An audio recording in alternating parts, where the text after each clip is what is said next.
All right, well, this is a subframe out of an NA8. Going to be welding in some braces. Also, going to have to weld in a new nut here to retain the front brace as well to swap in my NA6.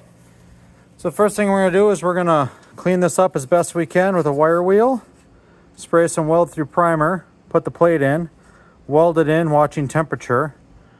Then we'll figure out whatever thread size that is, and we'll weld in a nut down here flush. This will be a little complicated, but I think I can hold it in from underneath and tap this down. The idea is to add the attachment points that come on an NA8. Plus the subframe in that one is bent. The left side is fairly straight, but had an extended ball joint. The right side looks a little bit better and did not have a standard ball joint, and the car tracked straight, which tells me that I'll never be able to get that thing aligned. Mazda Motorsports sells these weld-in kits. Now, I am not a professional welder, so I'm sure people are going to critique my welding, but we're going to give it a college effort and then some to MIG weld this in. They're fairly thick, so I shouldn't burn through too terribly bad, but I think these are like 40 bucks at most vendors. And the idea is they go right here. Actually, I believe they go this way. I'll have to look it up before I tell you. But you stitch weld it all the way along. All these grooves here. So your lower control arms don't tear loose. Otherwise, I've seen them tear here. I've seen them tear here. And then the swap, of course, is a pain. So let's get this cleaned up here, and then we'll figure out which way these are supposed to go, and I'll come back. Okay, we've been grinding away a little bit. I'm going to go with they go this direction. Just by looking at the angles. Hopefully I'm not wrong. Seems to fit pretty decently in there. So I'm going to outline this with a Sharpie just to make sure I get enough. Wire wheel wasn't doing it, so I'm actually using an 80 grit flapper. So the process is pretty simple. Clean, penetrating primer, weldable primer in a well-ventilated area outside. Stitch it. Don't just run a huge bead, you will warp stuff. So I'm just gonna attack the corners and run it as we go. So I'll keep grinding. Here we are, ready to roll. All cleaned up for the most part. We're gonna add some of this spray galv. The idea is I'll be able to weld through the primer and it'll keep everything from rusting out. And then when I paint the subframe, it'll be good to go.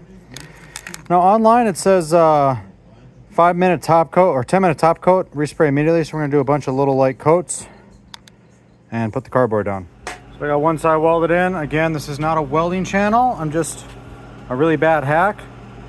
Got a decent burn on the edges at least, and had to do some filling on the sides. So play a lot with my settings. I may come back over and pass that again to make it look good. It's tight, but it just looks like crap.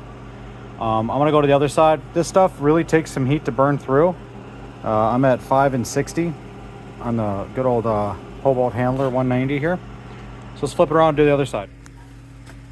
Here's the other side.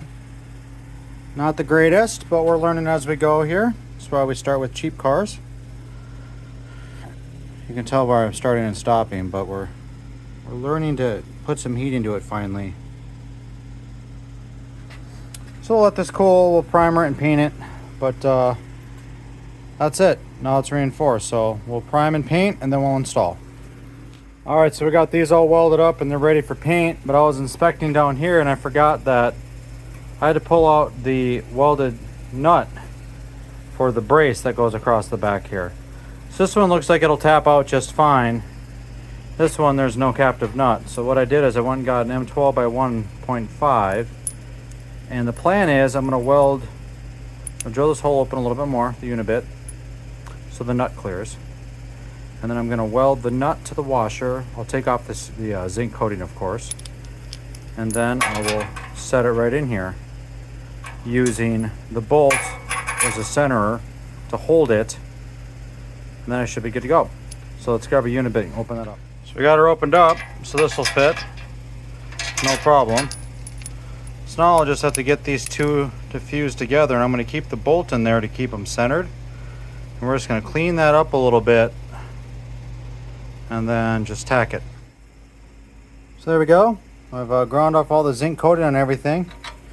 Now I'm going to just bolt this down real tight and just tack it a few times, and then I'll flip it over and weld it. That way this stays centered.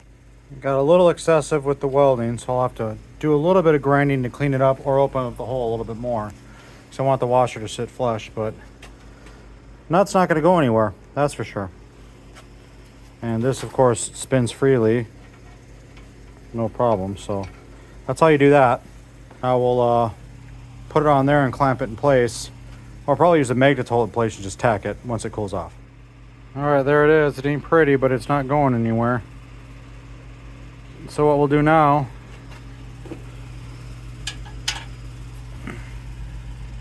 is tack it in place. Yeah, it's going to be slightly higher by the washer thickness, but I can account for that. There we go. Not perfect, but not bad. So now I can bolt a brace across the back. I'll of course grind the edges to make it look a little cleaner. And now the next step is to paint this. I think I'm going to paint it the same color as I did my other rear subframe, a nice cherry red. So we'll let this cool off. Well, we'll probably grind it and sand it tonight still while I've got all my heavy equipment out, and then I can wipe it down and prime it in the morning. We'll show you that, and we'll paint it and we'll put it on. Stay tuned. All right, so prep is key, just like anything. We're gonna use some Rust-Oleum primer. Hit this just 3 light coats, and then I'll flip it over in the morning. Tries to touch in 1 hour, but I'll just let it sit overnight. So I'll flip it over in the morning, I'll drag it inside tonight. And then we'll do the top side, 3 light coats, and then in the evening, we'll start throwing some color on it. Saturday I'm going fishing. We'll be able to finish this up on Sunday, I believe, swap the subframe out. Got 1 light coat, I'm working on a second coat here. I forgot about the primer that allows me to top coat immediately. So I think it'll look pretty good. We'll finish this up here tonight and we'll get you some shots in the morning once I let it dry. All right, that's it for the night. So we'll let it dry and we'll flip it over and prime and paint the other side tomorrow. So there you have it. Paint it up. Just gonna let it dry. Should look pretty good, match the rear. A little loud, but that's all right, it's a track car. Hopefully you found this interesting and entertaining. Let me know in the comments below if you want to see me actually do the paint and the welding. It's pretty simple and pretty basic, and I'm not a pro at it, but stay tuned. Part 2 will be the install, and hopefully get this thing back on the road. Thanks for watching.